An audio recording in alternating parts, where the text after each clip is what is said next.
I'd love for you to talk to us about your journey as an artist. How did you come about this realization about yourself?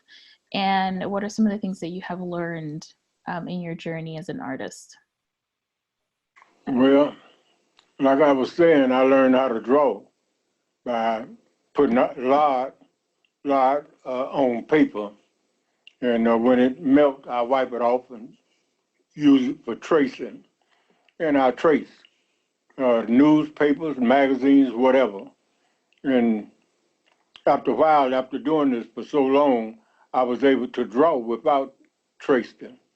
And and my teachers, they used to keep me after school to draw pictures for the windows, pictures for the board in the hall, and I enjoyed it because I liked the attention that I got for creating them. But I didn't really like school. I'm just going to tell it like it is. I didn't like school, but the only reason I went was because I was able to draw. But I would play hooky, what we call hooky, and my mother used to bring me to the school, set me down in the class, and tell the teacher to keep her eyes on me. And when she leave and they have recess, I leave. But that's how I learned how to draw. I learned how to draw before I learned how to paint. I didn't know how to paint, period, but I knew how to draw. In the images I'm going to show, you have a lot of paintings, a lot of ceramics. At what point did you start doing ceramics, and at what point did you begin painting? I started doing ceramics at a prison, and the way I started doing it, a guy by the name of Chili, he was a friend of mine, and I told him, I said, hey, man, I can't, I was at Stateville. I say,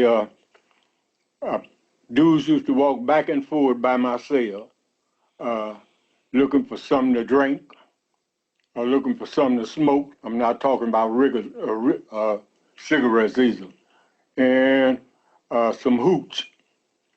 And I told Tilly, I say, man, I can't go out like this. You know, I got too much time to sit back and just do stuff like this.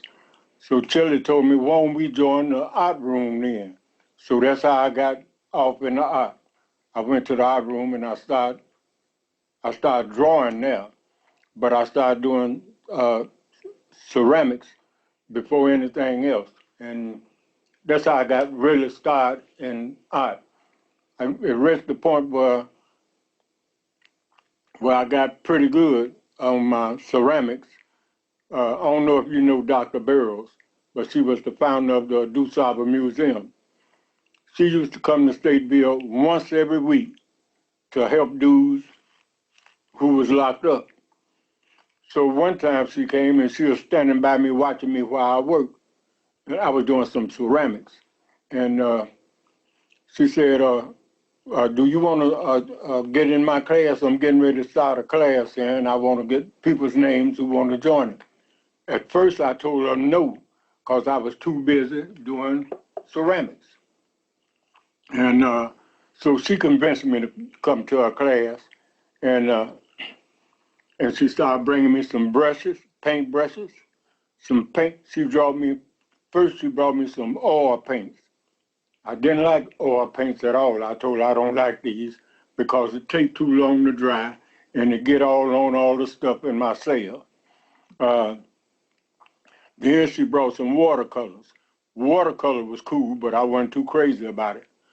And then she brought me some ceramics, and I fell in love with ceramics. That's the paint I've been using ever since this happened. But the way she got me to get good on my painting was whenever I painted a picture, I would show it to her, and she'll say, "Ooh, this is real beautiful. You did a real good job on this." And I knew that it wasn't all that good, but she made a big thing out of it.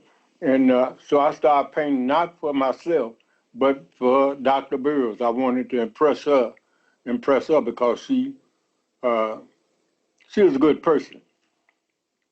And that's how I learned how to paint.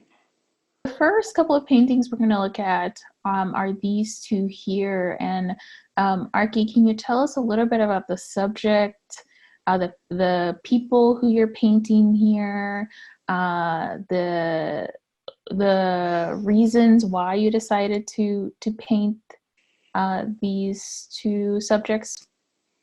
They just appealed to me, and I liked the way they looked.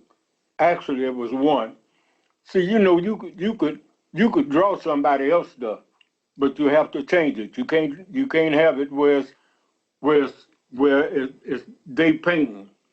So the one was the female that I made, and then I made the guy on the other side, on the left hand side. I made that on him, and I enjoyed making it, but it was a lot of work. I do a lot of work with my paintings, but that was a lot of work with what they had around their neck, this and on my head. But I enjoyed it when I got through with it, and the long work was worth it. The other one, uh, I can't remember. I did that about 8 or 9 years ago, maybe even longer. Uh, I think it was in the 90s when I did that one, and I messed up the side over on the brown side with a dark brown.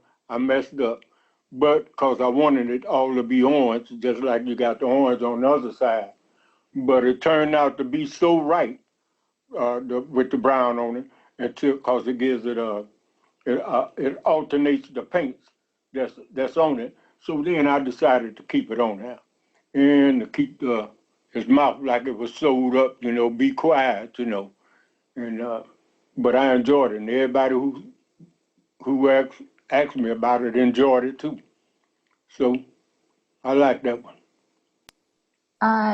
Were there any things that you were looking at that like inspired these paintings? I know that you have mentioned in some other works we're going to see that uh, there's certain, sometimes it's movies, sometimes it's something you see in a book that inspires you. Is there anything that comes to mind for these? For these right here, Yes. yeah, for the one on the left, on my left, and on your right. Uh, yeah, I saw a book that inspired me for the one, and then but I put two in there. I put another one in, and the other one, I don't remember how I came about painting that. I just remember I painted, but it's been so long ago, and so much other work in between, until I forgot what motivated me to do it. But I believe I liked it doing it.